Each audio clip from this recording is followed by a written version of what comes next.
Hello, hello. Welcome back to Moon Phase Tarot Call. I am Taylor Ursula of That So Pisces, and we have a wild Sagittarius third quarter moon to break down. So let's get into it. If you happened to catch my Pisces season prediction poll, you may recall that I spoke of a time at which all things would sort of combust into potential chaos. That time is now.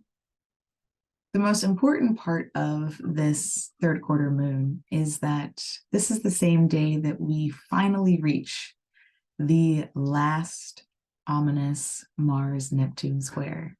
I mentioned before that this square first opened at Halloween, just before Mars stationed retrograde. So this square to Neptune is really woven into the fabric of this Mars retrograde narrative. It's very fitting that we are wrapping this story up in the final dark moon before the Aries new moon, which you may know is ruled by Mars. This also marks the last degree of the Mars retrograde shadow. So we are really crossing a huge threshold here by moving through the transits coming for us this week. However, in doing so, we reach a crossroads. There's a call to surrender to something that might be bigger than us. There's a call to have faith in something that may not look the way that we hoped it would at this point.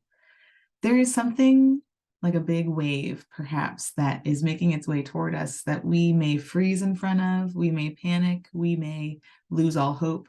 And the call is really to trust that we can stand tall in the face of it.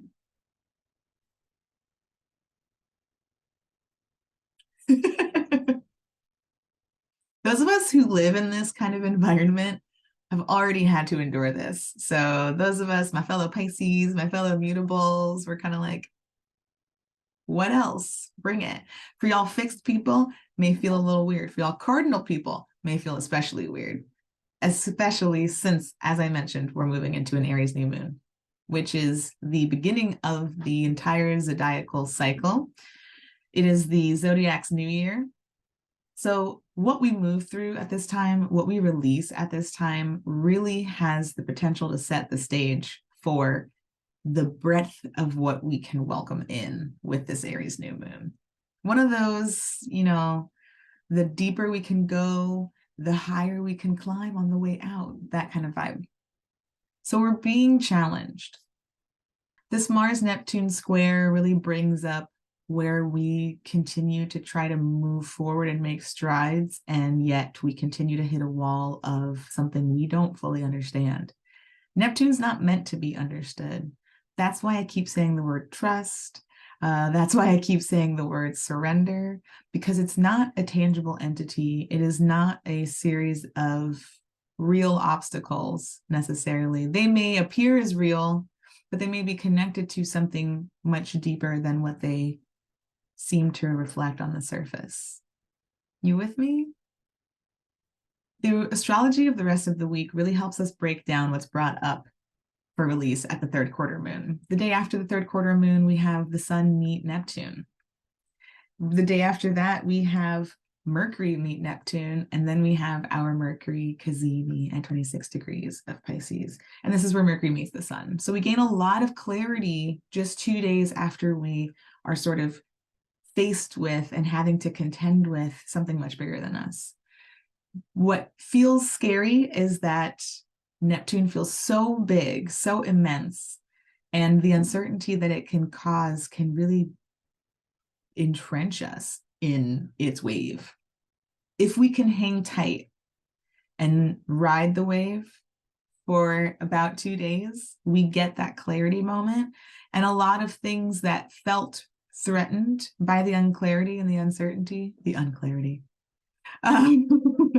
things that feel threatened by the lack of clarity and the uncertainty are contextualized for us in a bigger way, in a personal way, in a way that allows us to make sense of things for ourselves. So we're dealing with something much bigger than ourselves that then comes down to ourselves in the end.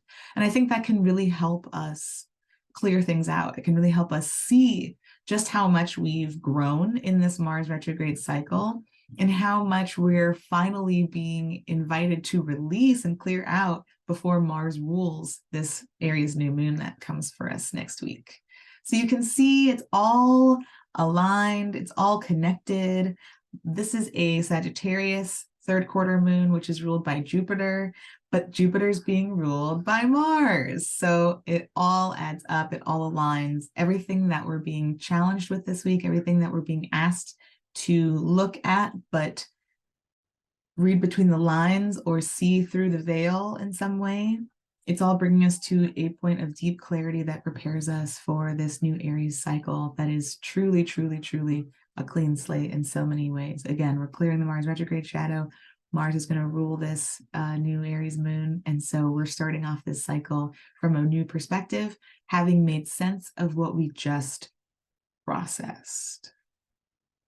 I love moments like this because we rarely get them. So let's take a minute. Let's celebrate this. And let's see what turns up in the cards that we are going to pull for this lunation. Sit tight. So this is our full lunation cycle thus far, starting with the Pisces new moon, the Gemini first quarter moon, and our Virgo full moon last week. To get the full account, go back to my profile and check out these videos, click the links below, catch up, and then meet me back here. Now, as we mentioned before, this lunation is a bit sticky, so we're looking at questions about what is coming to a close now. Looking at what's coming to a close now, looking at what our previous attachment is to whatever is coming to a close at this time. Looking at how we've been able to make meaning from this process. And as it is a Sagittarius third quarter moon, we may be up against our need to create more meaning than we are able at this time. And lastly, looking at what we can invite in at this time. As we release all of this, what can we release in its place? Okay.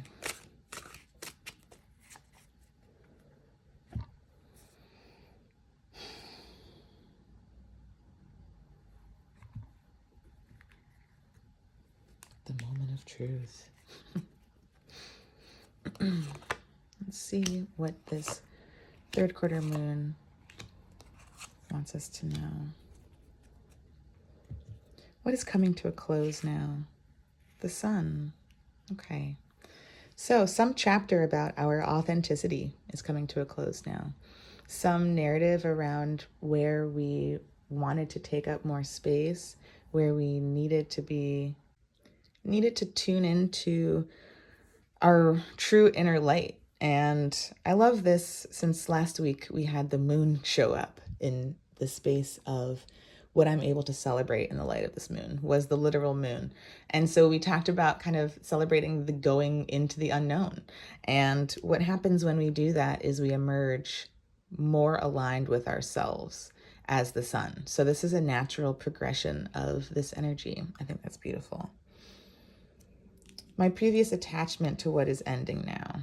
It's the Ten of Wands. You know, in a lot of my client work recently, we've had conversations around not knowing who we are if we don't keep showing up and playing the role that we are used to playing and that others are used to us playing. We get wrapped up in cycles of hyperactivity, in helping where we don't have the energy to. And that becomes really bound in our sense of self. So it might be that what's coming to a close now is a previous identity as we have moved through the moon and come back out more authentic. We're recognizing that we're ending a part of ourselves that no longer is a part of ourselves.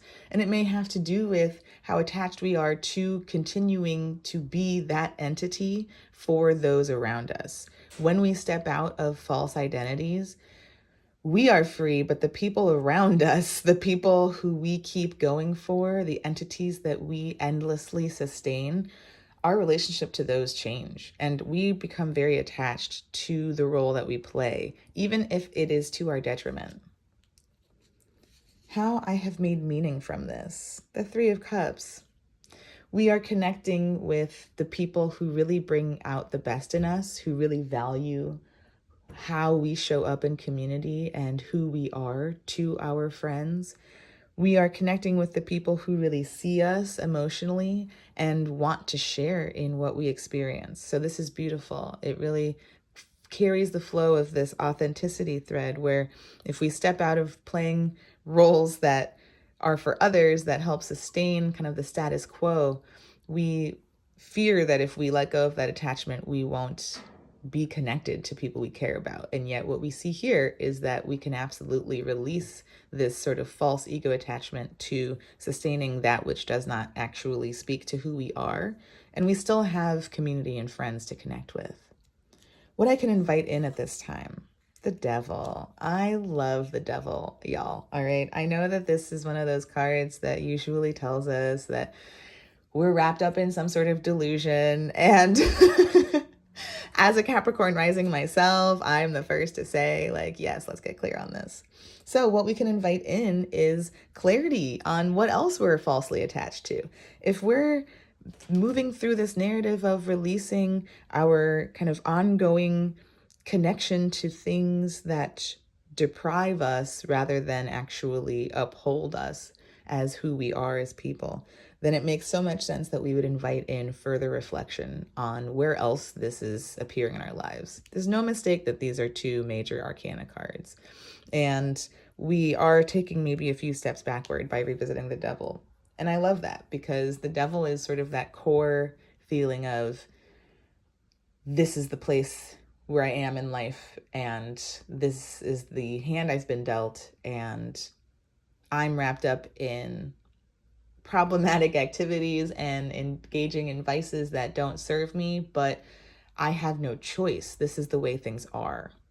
Anytime we feel that thread being tugged, it's really important to investigate that and to wonder, why do I think I'm bound to this? Why do I think that I don't have any other choice? Why do I think that I can't walk away from this thing?